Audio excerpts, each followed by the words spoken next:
Hello बच्चों, स्वागत है आपका आपके YouTube चैनल ज्ञान केंद्र में। आज हम छापा कला के बारे में पढ़ेंगे, जो कला का एक महत्वपूर्ण टॉपिक है, क्योंकि इससे एग्ज़ाम में प्रश्न आता ही आता है। बच्चों, आपका एग्ज़ाम कभी भी हो सकता है, इसलिए आपको अपनी तैयारी बनाए रखनी है। वीडियो को अंत तक अवश्य देखें। अगर पसंद आए तो सब्सक्राइब अवश्य करें। आज का हमारा टॉपिक है छापा कला। तो सबसे पहले बच्चों हम ये जानेंगे कि छापा कला क्या होती है। छापा कला वह कला है जिसमें हम किसी आकृति को छाप कर प्राप्त करते हैं। इसमें हम स्याही की सहायता से आकृति प्राप्त करते हैं। छापा कला कई प्रकार की होती है।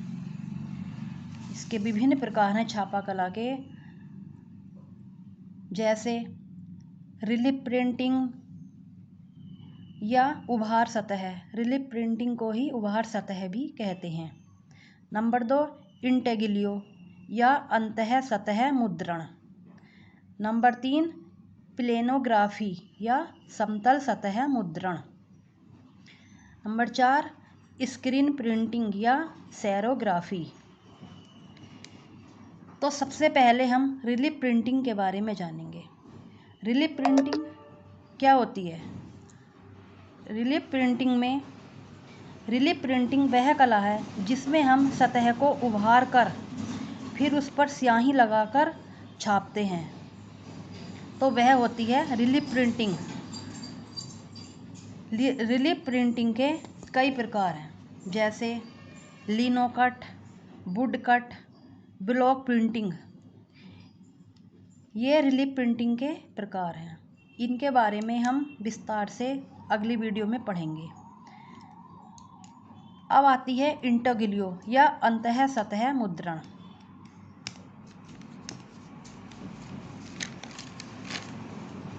इंटेग्लियो वह सतह है जिसमें हम सतह पर कोई चित्र बनाकर उसे एक नुकीले यंत्र से उकेर कर या खुरच कर निकाल देते हैं। फिर उस पर स्याही पोत देते हैं, जिसमें स्याही उकेरे हुए भाग में भर जाती है।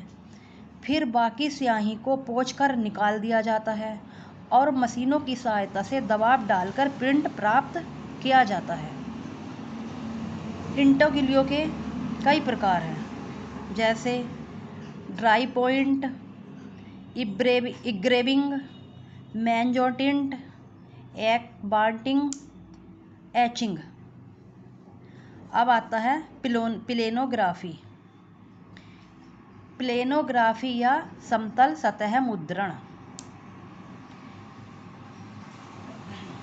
यह छापा कला समतल सतह पर होती है, जैसे किताबों के चित्र। जैसे जब हम कोई किताब पर छपाई करते हैं तो उस चित्रण को प्लेनोग्राफी या समतल सतह मुद्रण कहते हैं।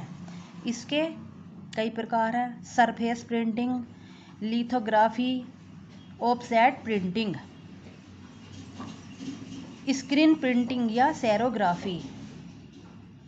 स्क्रीन प्रिंटिंग या सेरोग्राफी यह